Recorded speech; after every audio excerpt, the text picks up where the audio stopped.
الحمد لله على إحسانه الشكر له على توفيقه وامتنانه أشهد أن لا إله إلا الله وحده لا شريك له تعظيما لشانه وأشهد أن محمدا عبده ورسوله الداعي إلى رضوانه صلى الله عليه وعلى آله وأصحابه وإخوانه أما بعد اللهم لا سهل إلا ما جعلته سهلا وأنت تجعل الحزن إذا شئت سهلا. Ma'asyiral muslimin wal muslimat, bapak-bapak, ibu-ibu, saudara sekalian, para santri yang dirahmati Allah Subhanahu wa taala. Alhamdulillah, senantiasa kita mensyukuri nikmat Allah Subhanahu wa taala yang telah banyak Dia anugerahkan kepada kita, khususnya nikmatul ta'ah wa nikmatul ibadah. Kemudahan-kemudahan yang Allah Subhanahu wa taala berikan kepada kita dalam kita menunaikan kewajiban kita dan bakti kita kepada Allah Subhanahu wa taala. Semoga Allah Subhanahu wa taala menerima amal ibadah kita, mengampuni dosa-dosa kita, dan senantiasa memberikan kepada kita sabar dan istiqamah sampai kita nanti menghadap kepadanya dalam keadaan husnul khatimah. Amin ya rabbal alamin. Para jemaah rahmati Allah Subhanahu wa taala, di antara kenikmatan yang Allah Subhanahu wa taala memberikan kepada kita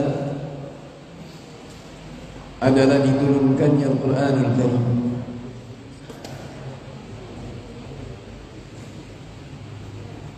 Satu nikmat yang sangat besar, mukjizat Rasulullah sallallahu alaihi wasallam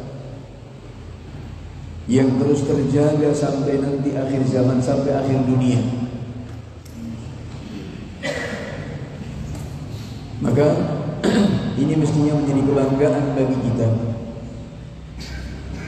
dan harus senantiasa kita syukuri.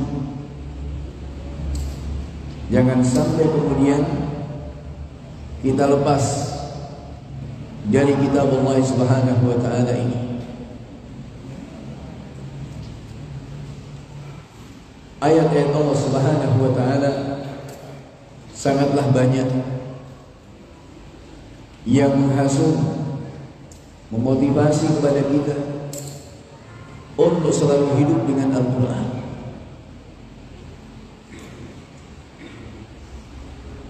Al-Quran, inna hadzal Qur'an yahdi lillati hiya aqwam. Sesungguhnya Al-Quran ini memberi petunjuk kepada jalan yang benar, jalan yang lurus. Wa yubashshirul mu'minin, dan Al-Quran ini juga yang memberi kabar gembira kepada orang-orang mukmin, bisyarah anna lahum ajran kabira, bahasanya bagi mereka pahala yang besar. Ahlul Quran adalah orang-orang yang Allah Subhanahu wa taala istimewakan, yang merupakan ahlullah wa khassatuh, keluarga Allah.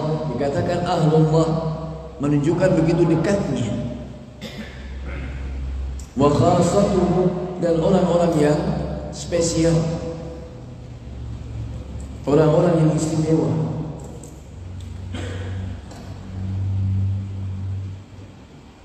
Maka sekali lagi janganlah sampai kita lepas dari Al-Quranul Karim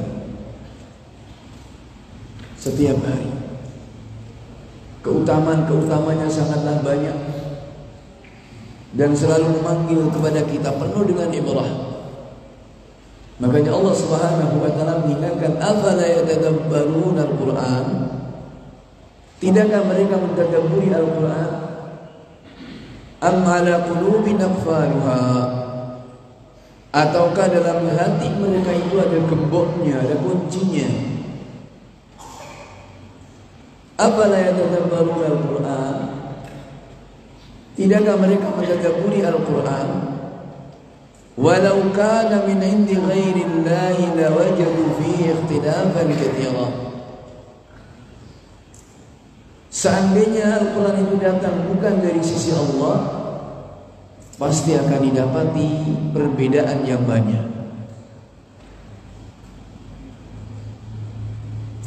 Makna tadabbur. Apa makna tadabbur di sini? Para ulama banyak menjelaskan kepada kita. Ta'ammul wa tadakkur. Kita senantiasa ta'ammul wa tadakkur. Ini mencermati, memahami isi kandungannya, dan tentunya setelah itu adalah bagaimana kita mengamalkannya, menjadikan Al-Quran ini sebagai pedoman hidupnya.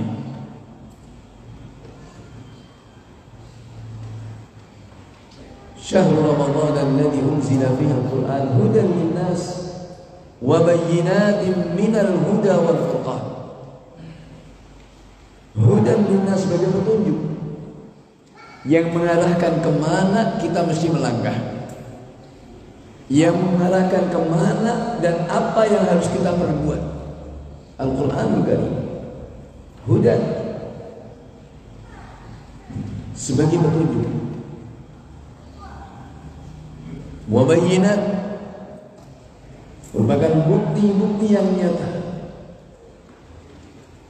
Bahkan dengan Al-Quranul Karim Allah Subhanahu wa taala memuliakan kita, menjadikan kita terdepan nantinya di yaumil qiyamah adalah dengan kitab Allah Subhanahu wa taala. Karena di dalamnya banyak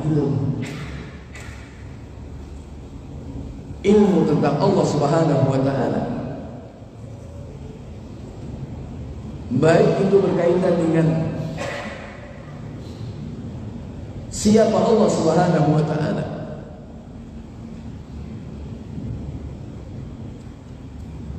dari uluhiyahnya, rububiyahnya, demikian pula dengan asma dan sifatnya. Ilmu yang akan menjadikan kita rasa khasyah tertanam dalam diri kita, rasa takut.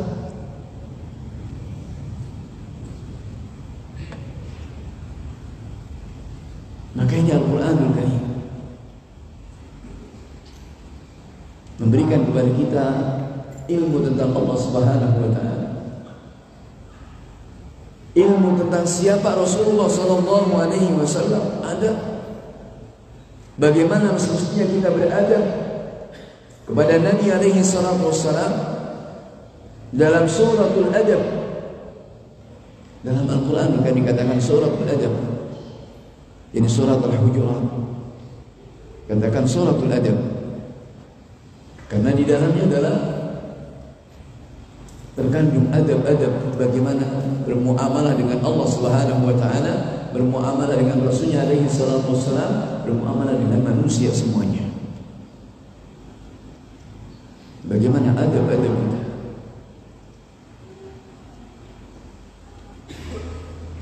Dan bahkan Al-Quranul Karim yang memberi ilmu kepada kita tentang para anbiya wal rusul dan juga dengan umat-umat mereka sekaligus. Dan ini yang Allah Subhanahu wa taala muliakan kita, untuk kita nantinya di yaumul qiyamah menjadi saksi bagi umat-umat yang lain, menjadi saksi bagi para anbiya wal rusul. Paling belakang namun terdepan.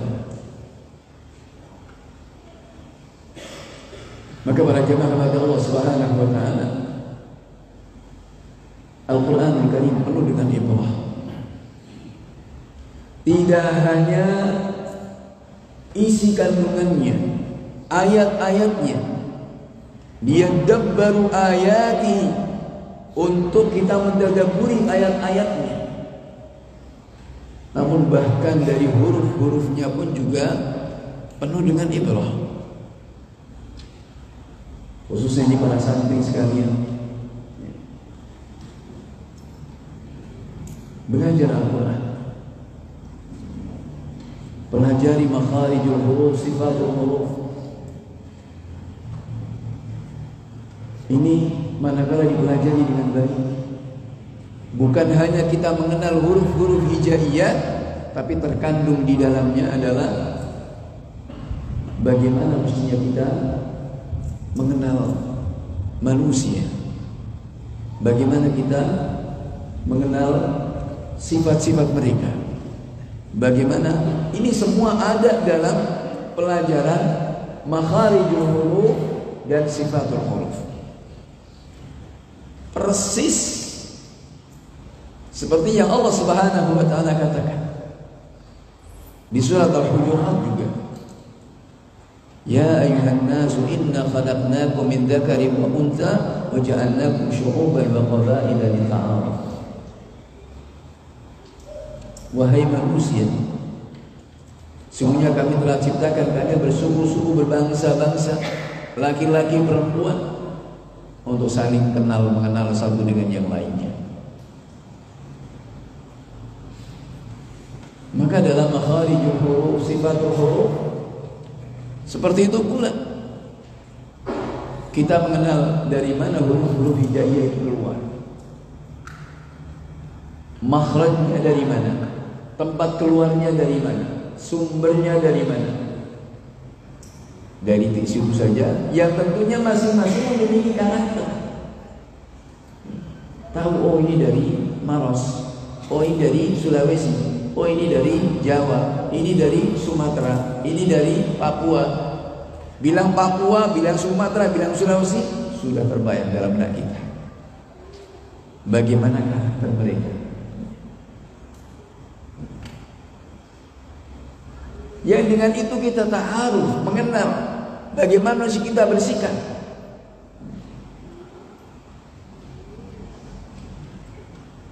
Belum lagi kita mengenal sifatul huruf yang sama-sama dari tempat yang sama, namun dibedakan dengan sifat-sifat yang ada. Seperti itu sifat manusia. Ada ibrah dan pelajaran. Ini huruf-huruf Al-Quran. Kalau kita mentadabburi, mencermatinya, untuk kita bisa belajar bermasyarakat, belajar bergaul di pondok, di pesantren yang notabene boleh dibilang latihan bermasyarakat, karena pesantrennya adalah masyarakat yang semu, atau boleh dibilang miniatur masyarakat, datang dari berbagai tempat dengan karakter yang bermacam-macam. Dan kita mesti tegas. Mungkin ada yang suka bully, mungkin ada yang macam-macam, namanya manusia ya. Untuk kita bisa paham dengan itu dan harus tahan banting menghadapi itu semuanya.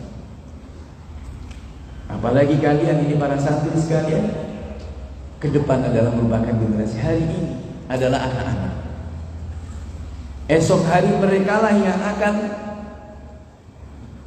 mengingatkan kita, mereka lah yang akan membawa estafet risalatul Islam, mereka lah yang akan menjaga agama kita.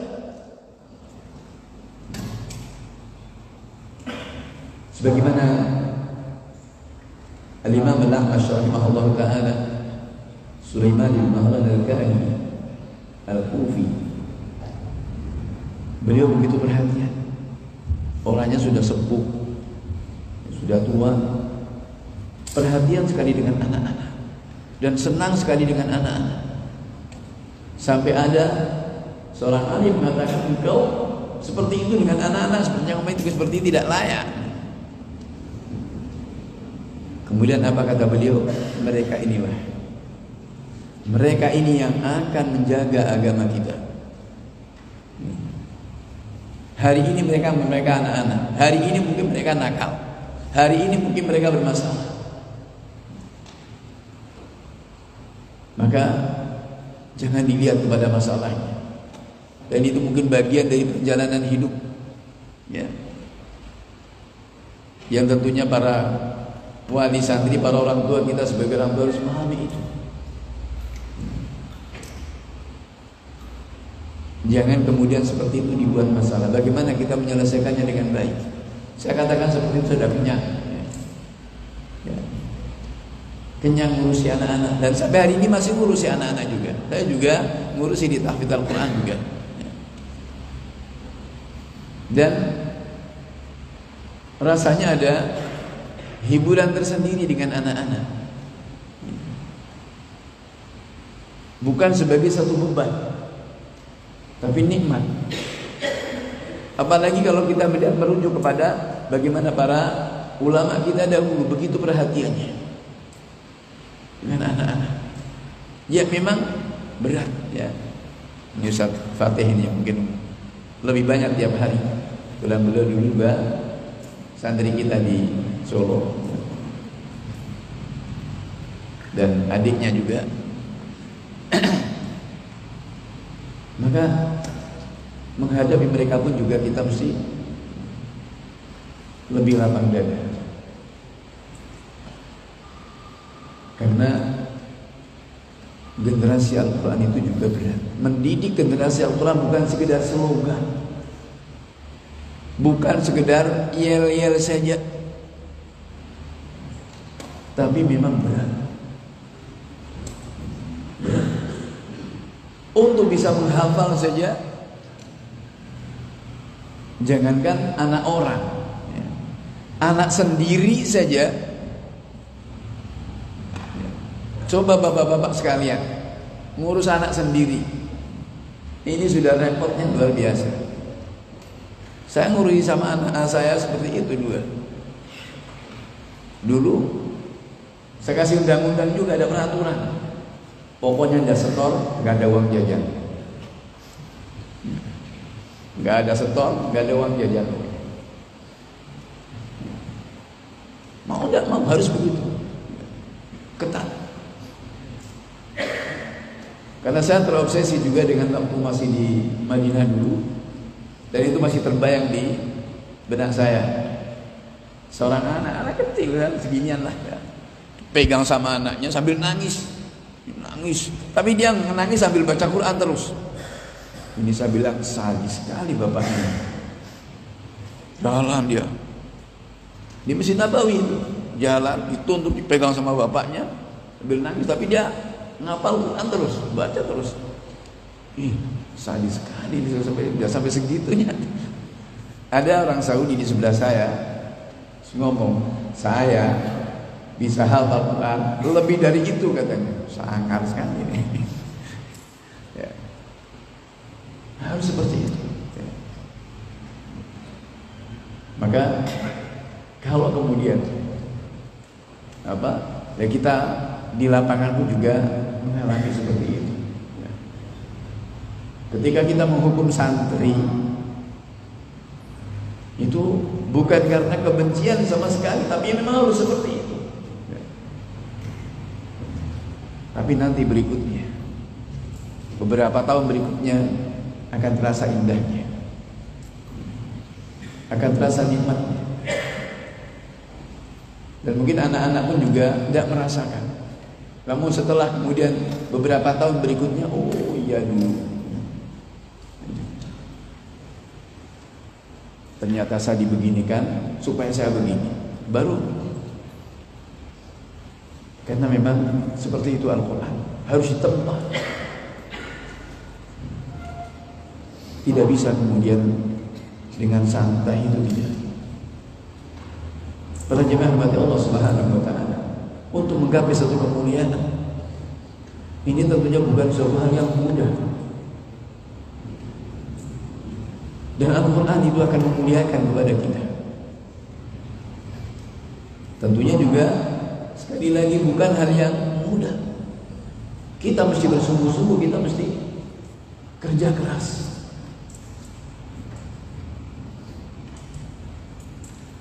Dan Al-Quran inilah yang juga akan menolong kepada kita dunia dan akhirat kita. Iqra'ul Qur'an fa innahu ya'ti yaumal qiyamati syafi'an li ashabihi. Baca Al-Quran, maka sebenarnya Al-Quran itu akan datang di yaumul qiyamah memberi syafaat kepada ahlinya. Maka ini kita lihat Allah Subhanahu wa taala di akhir surat Al-Muzammil. Ini juga bagaimana Allah Subhanahu wa taala mengingatkan kepada kita untuk selalu dengan Al-Qur'anul Karim dalam keadaan apapun. Allah mengatakan faqra'u ma tayassara minal Qur'an. Dan itu diulang 2 kali. Faqra'u ma tayassara min. Baca apa yang mudah bagimu dari Al-Qur'an dalam keadaan apapun. Dalam keadaan apapun, dalam keadaan sakit, dalam keadaan berperang, dalam keadaan berbagai keadaan yang disebutkan di ayat ini. Maka para jamaah rahmati Allah Subhanahu wa taala, mari kita memperhatikan berkaitan dengan di akhir surat Al-Muzammil. Inna rabbaka ya'lamu annaka taqumu min thuluthay al-layl wa nisfahu wa thuluthahu wa ta'ifatun minal ladzina ma'ak. Allah Subhanahu wa taala tahu annaka taqumu adna min thuluthail lail, engkau bangun malam dari sepertiga malam, separohnya, sepertiganya, dan sebagian orang-orang yang bersama Nabi alaihi salatu wasallam. Wallahu yuqaddiru laila wan nahar. Allah Subhanahu wa taala yuqaddir, menghargai, ya, menilai siang dan malam, apa yang kita tanamkan di siang dan malam ini. Yuqaddirul laila wan nahar, jangan biarkan berlalu siang dan malam begitu saja. Halima allan tusuf fataba alaikum. Allah tahu. Faqra'u ma tayassara min al-Qur'an. Baca apa yang mudah bagimu dari Al-Qur'an. Aliman sayakun minkum marudha. Allah tahu di antara kalian ada yang sakit. Wa akharuna yadribuna fil ardh, yang lainnya bertebaran di muka bumi ini mencari maisha, bekerja, mencari penghidupan. Yabdaquna min fadlillah, mengais dari rizki Allah Subhanahu wa taala. Wa akharuna yuqatiluna fi sabilillah, yang lainnya berperang, berjihad di jalan Allah Subhanahu wa taala. Namun Allah mengatakan faqra'u ma tayassara, baca apa yang mudah bagimu dari Al-Quran. Ini dalam keadaan apapun supaya jangan lepas dari Al-Quran. Bekerjalah, berjihadlah, sakit pun juga jangan lepas dari Al-Quran. Baca faqra'u ma tayassara min Al-Quran. Baca Al-Quran, karena membacanya adalah ibadah. Satu huruf satu hasanah, wal hasanatu bi asyri amdaliha. Satu huruf satu kebaikan, satu kebaikan ini akan dilipat gandakan 10 kali lipat. Kebaikan-kebaikan yang banyak, yang terkadang kita ghaflah, terkadang kita lalai. Bahkan sebagian kaum muslimin tidak ada yang kenal dengan Al-Quran kecuali di bulan Ramadan saja. Ya. Di bulan Ramadan saja, lepas di bulan Ramadan lepas pula Al-Quran. Ramadan tahun lalu ada di masjid saya, tetangga, Masya Allah baca Quran, terlihat dari bacaan yang bertati-tati.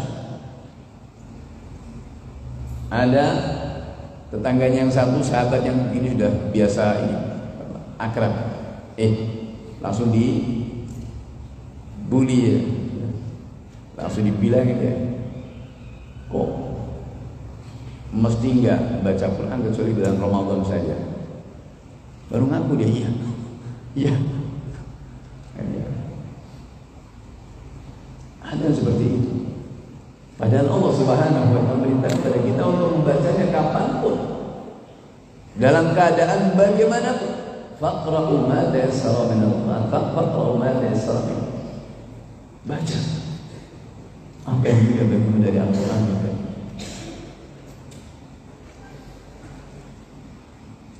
Karena sekali lagi membacanya saja, sedikit kita membaca istiqamah. Tidak harus pasang target, yang tidak harus kalau sudah sepuh, sudah banyak pekerjaan, yang penting terus ada, baik bacaan ataupun juga hafalan ya. Kalau santri-santri mesti harus pasang target ya. Disiplin.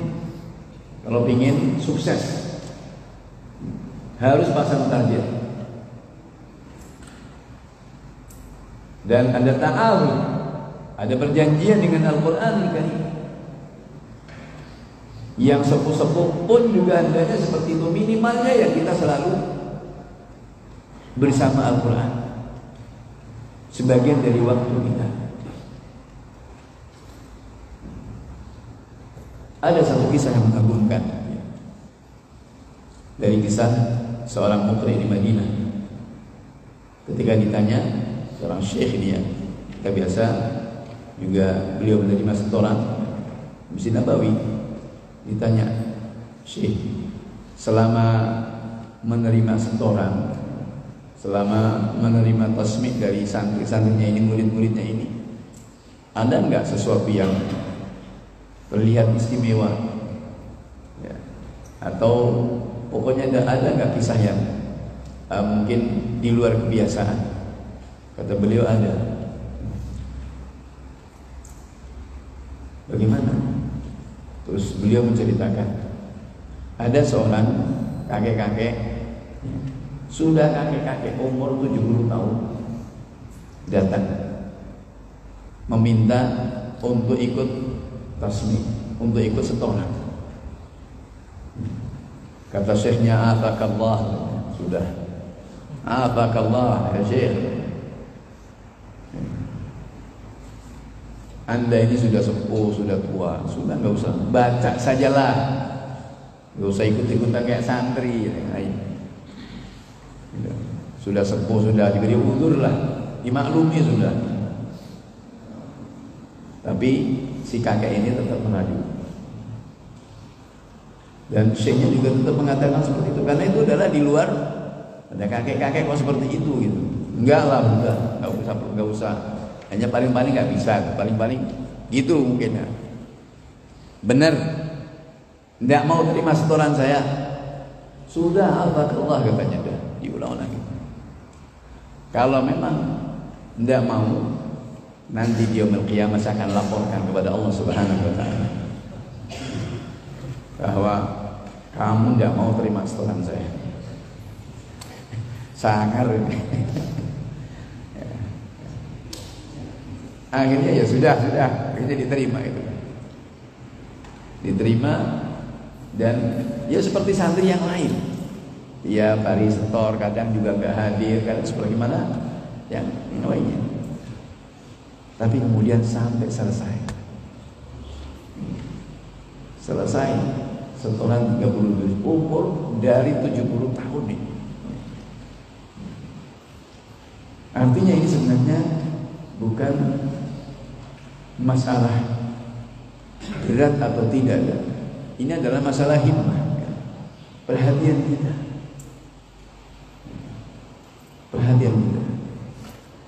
Dan dulu saya dengan Syekh Ubaidullah Al-Afghani rahimahullah ta'ala pun juga demikian, ada kakek-kakek juga yang selalu berbagi kita. Itu beliau juga kalau mau setoran itu juga setoran dulu kadang-kadang semaan dengan saya, atau dengan ada anak kecil umur 12 tahun juga bareng saya. Itu sudah, itu yang bikin saya senang. Gak dibedakan wala tua, wala muda, wala. Al-Quran seperti itu. Ya. Tak pandang dulu, masya Allah. Si kakek ini pun juga dengan cucunya saja. Ya. Kadang dengan semaan dengan saya, kadang dengan ini. Baru kemudian setoran ke Syekh Ubaidullah. Ya itu yang kemudian bikin saya, masya Allah, orang kakek-kakek saja seperti inilah saya. Bikin malu saja. Ya. Itu yang tambah semangat. Dan memang demikian, ketika kita memuliakan Al-Quran, Allah yang akan memuliakan kita. Dan hasungan motivasi dari Nabi alaihi salatu wassalam ini jelas. Manakala kita menginginkan yang terbaik, Al-Quran. Khairukum man ta'allama Al-Quran wa 'allama. Sebaik-baik kalian adalah yang belajar Al-Quran dan yang mengajarkan. Ingin menjadi manusia terbaik, maka pilih yang terbaik menurut Rasulullah SAW. Khairukum man ta'allama Al-Quran wa 'allamahu. Sebaik-baik dari kalian adalah yang belajar Al-Quran dan mengajarkannya. Belajar Al-Quran meskipun dengan tertatih-tatih, terbata-bata. Ya. Maka ini dikatakan yang terbaik. Terbaik dalam keluarga, Rasulullah mengatakan khairukum linisaikum. Sebaik-baik kalian adalah yang paling baik kepada istri-istri kalian. Wa ana khairukum li ahli, dan aku adalah yang terbaik di antara kalian terhadap keluarga. Dengan tetangga menjadi terbaik, Rasulullah mengatakan khairul jiran khairuhum li jarihi. Khairul jiran indallah khairuhum li jarihi.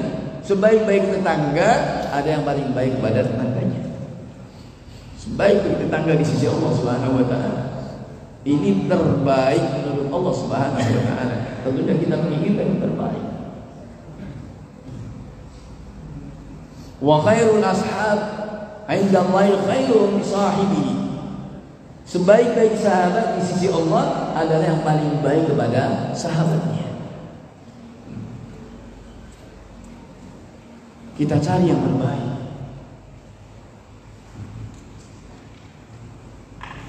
Wa khairun nasi anfa'uhum linnas. Sebaik-baik manusia adalah yang paling bermanfaat pada orang lain. Maka mari kita mencari yang terbaik. Terbaik menurut Allah Subhanahu wa taala, terbaik di sisi Allah Subhanahu wa taala. Maka insyaallah ta'ala ketika ini obsesi kita, himmah kita, perhatian kita, Allah Subhanahu wa ta'ala pasti akan memudahkan kepada kita. Lebih lagi dengan kitab Allah Subhanahu wa ta'ala, wa laqad yassarna al-Qur'ana lidzikr fahal min muddakir. Wa laqad yassarna al-Qur'ana lidzikr. Sungguh kami telah mudahkan Al-Qur'an untuk diingat, untuk dihafal. Mana lidzikr, dihafal atau diingat atau didadaburi, mudah. Lidzikr. Fahal min muddakir. Adakah yang mau mengambil pelajaran Al-Quran?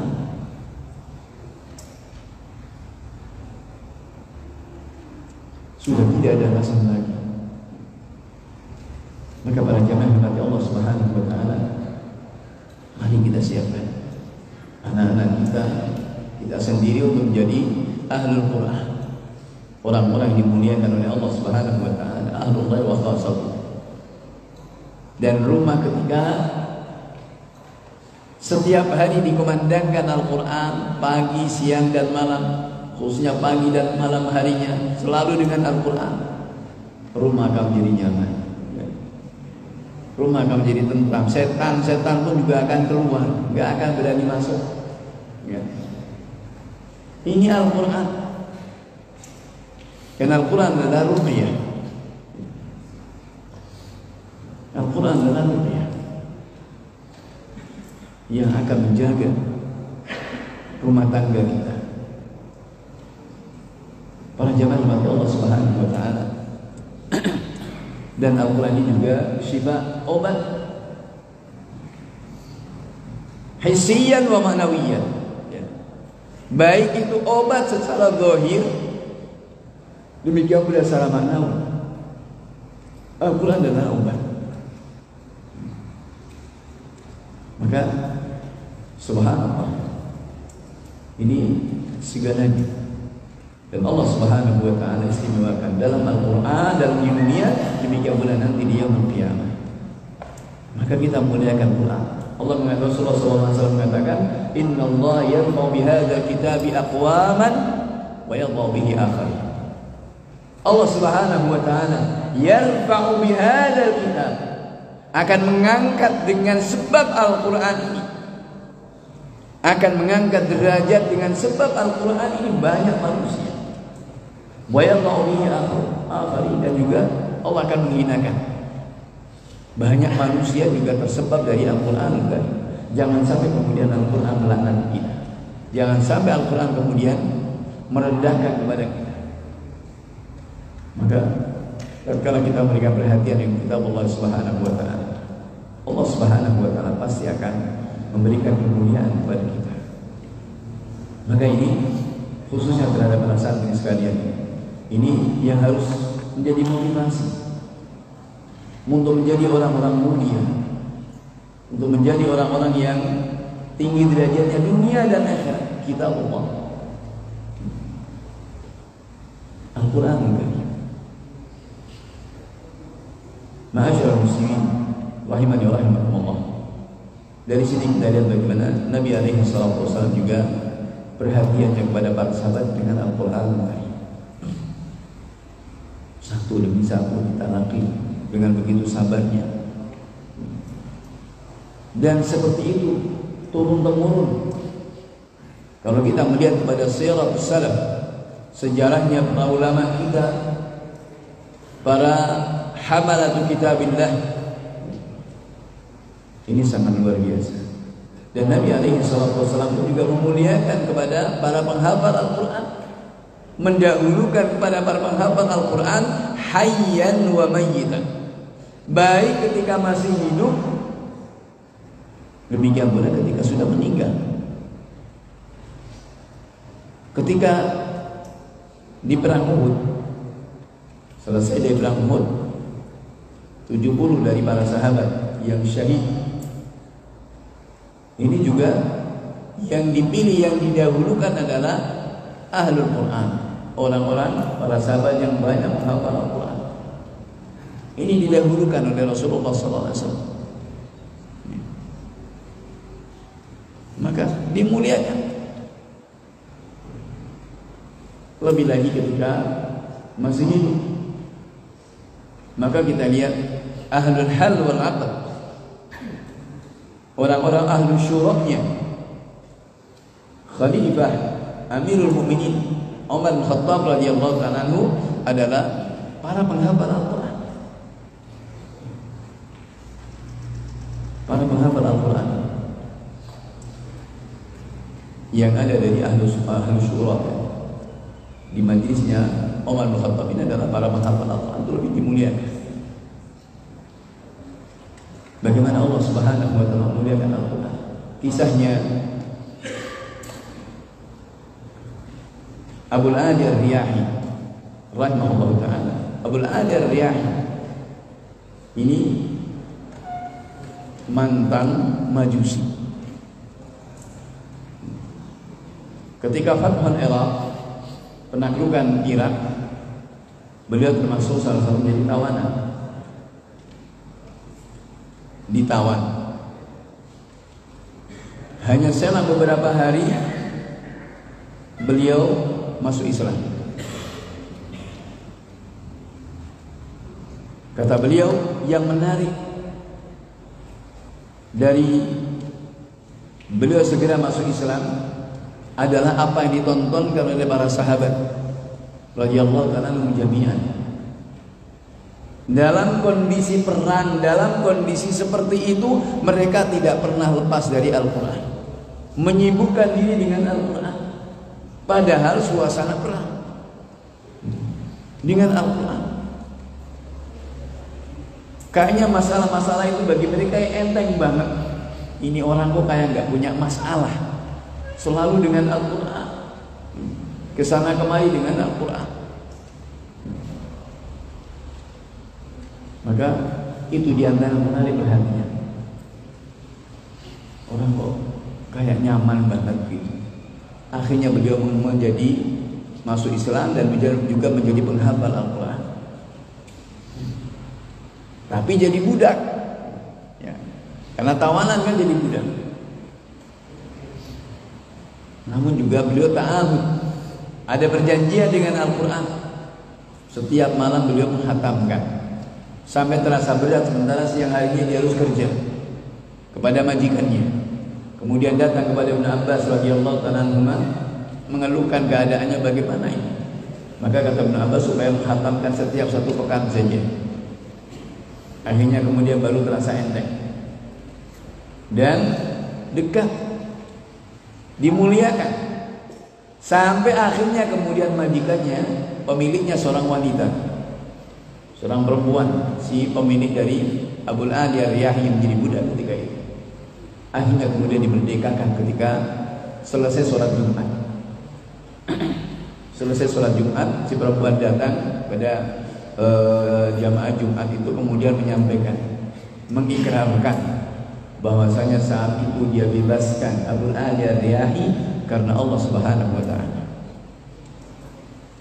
Dan menjadi alim min ulama'il muslimin, padahal mantan budak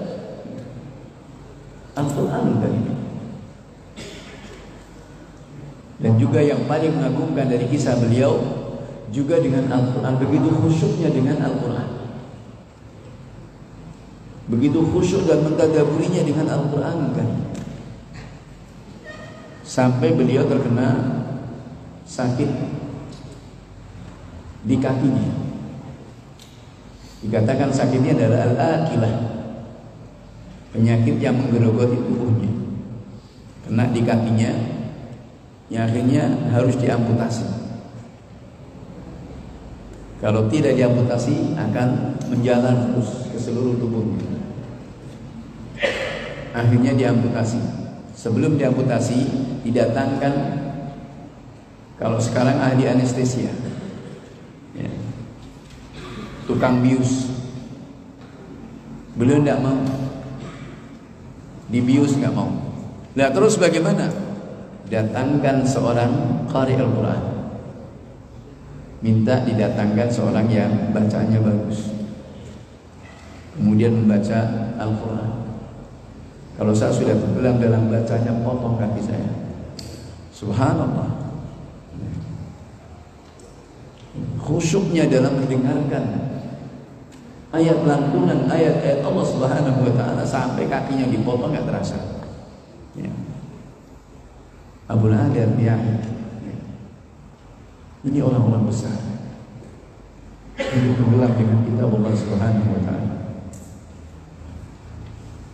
Maka para jemaah Allah Subhanahu wa ta'ala itu di dunia, dan tentunya di yaumul qiyamah mereka akan mendapatkan kemuliaan. Iqra' wartaqi, dikatakan baca dan naik, warattil, dan tartilkan kama kunta turattilu fi dunya, sebagaimana engkau dahulu mentartilkannya ketika di dunia.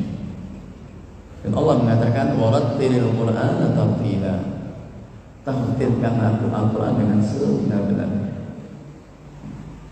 Tartil ini mentajwidkan. Makna tartil, tajwidul huruf, tajwidul huruf, ya, wa ma'rifatul wuquf. Makna tartil adalah membaguskan huruf-hurufnya, memahami makharij dan sifat-sifatnya, dan memahami waqaf. Ma'rifatul wuquf, mengenal tentang waqaf yang mana, kapan mesti kita berhenti, kapan kita mesti melanjutkan.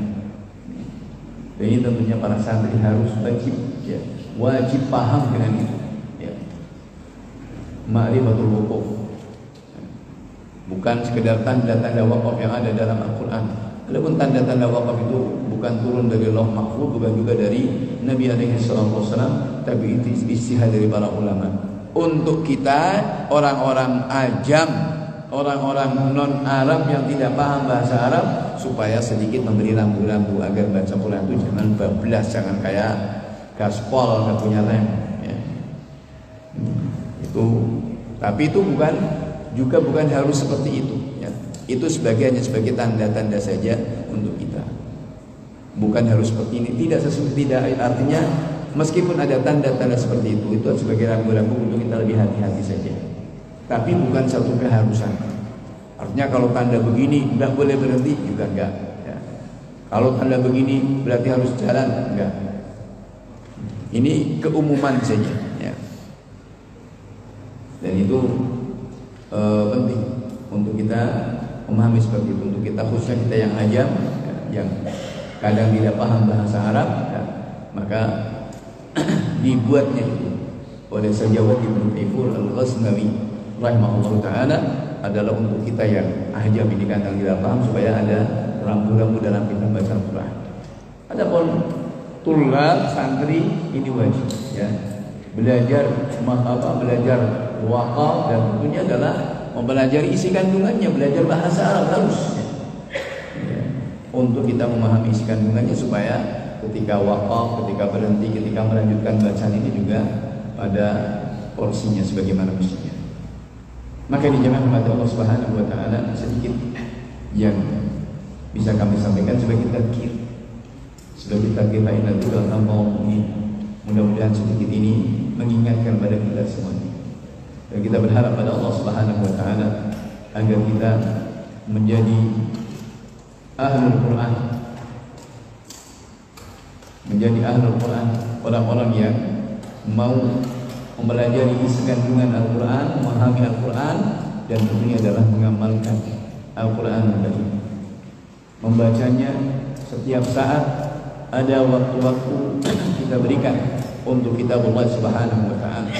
Mudah-mudahan ini juga upaya untuk kita merentas jalan menuju kepada ridhonya Allah Subhanahu wa ta'ala, merentas jalan menuju kepada husnul khitam.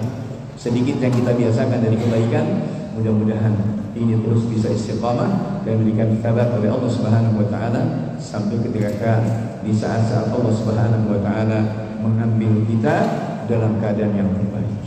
Ini barangkali kurang lebihnya maaf. Wafaqanallahu wa iyyakum ila kulli khairin wa salat wa thabbatana lisan wa ala sunnah innahu lidzalika qadirun wa ta'ala. Subhanakallahumma wa bihamdika asyhadu an la ilaha illa anta astaghfiruka wa atubu ilaik. Wabillahi taufiq wa sallallahu alaihi Muhammad wa ala alihi wa sahbihi ajma'in. Walhamdulillahi rabbil alamin. Wassalamualaikum warahmatullahi wabarakatuh.